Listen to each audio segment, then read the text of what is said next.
Hello mga kakonchava, day 28 ng ating 365-day real estate journey. At ngayon po, may itatanong po ako sa inyo para sa ating mga kababayang OFW. Pwede ka bang bumili ng bahay sa Pilipinas kahit wala po kayo dito? Ang sagot, yes, pwedeng-pwede. At madali lang kung alam mo ang proseso. Kaya wag po kayong matakot. Kung OFW ka at pangarap mong magkabahay sa Pilipinas, panoorin nyo po ang video na ito hanggang sa dulo. Okay? Step 1, humanap ng trusted real estate professional. Mga kakonchava, mahalaga na may tao kang maaasahan dito sa Pilipinas. Ang role ng broker or ng agent mo ay hindi lang magpakita ng properties. Kailangan maipaliwanag nila ang proseso. Kailangan maipakita po nila yung mga available options at masigurado na legit ang mga documents. Kapag may tiwala ka sa kausap mo, mas panatag ka na kahit nasa abroad ka pa ay legit po ang inyong kinukuhang property. Step 2, pwede pong mag-virtual viewing ng properties. Ngayon, di mo na kailangan bumiyahe, no? Galing abroad, punta ka pa dito para makita yung bahay. Maraming developers at agents ang nag-aalok ng virtual tours via Zoom, WhatsApp o Facebook. Makikita mo na yung interior, yung layout at saka yung location ng bahay nang hindi umaalis sa inyong lugar kung nasaan man po kayo na bansa. Huwag kang mahihiyang magtanong. Kapag may hindi malinaw, ask for videos or additional photos. Step 3, assign a trusted representative dito po sa Pilipinas.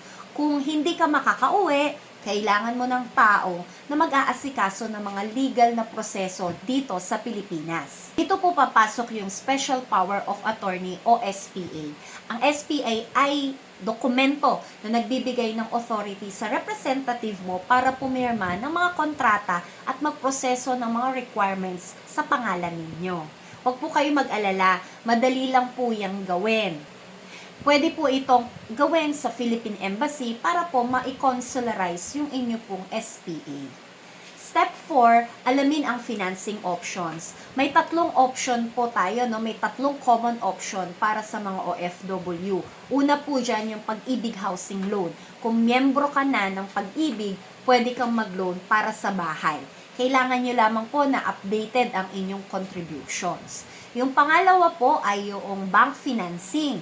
Marami pong bangko ang may OFW housing loan programs. Ihanda nyo lang po yung mga proof of income ninyo tulad ng employment contract, remittance slips, ganyan, job contract. Ikatlo pong option ay in-house financing. Directly po ito sa developer. Mas mabilis pero mas mataas lang yung interest rates. Step 5, ihanda nyo po yung requirements. Ito po yung usual na documents na hihingin sa inyo. Lista nyo na lang. Valid ID, passport nyo po, tsaka 2 Philippine government issued ID. Tapos yung certificate of employment o kaya po yung job contract, kailangan latest po.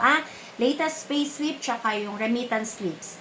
Tapos proof of Pag-ibig contributions kung maglo-loan po kayo kay Pag-ibig. Tapos yung kanina ko nga pong sinabi, yung SPA document kung meron po kayong representative. Siguraduhin nyo lang po na lahat ng dokumento ay kaya pong iayos para po maiwasan ang delays. Kahit malayo po kayo, pwede kang mag-invest sa pangarap mong bahay.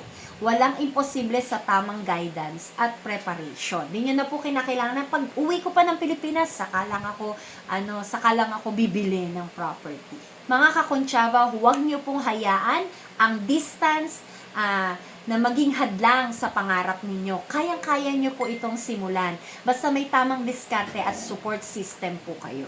If you have questions or need assistance, i-comment nyo lamang po dito sa ibaba. Don't forget to like, share, and follow para sa marami pa pong real estate tips. This is Natalie Concha of VS Concha Realty, reminding you, real estate is for everyone. Let's learn and grow together.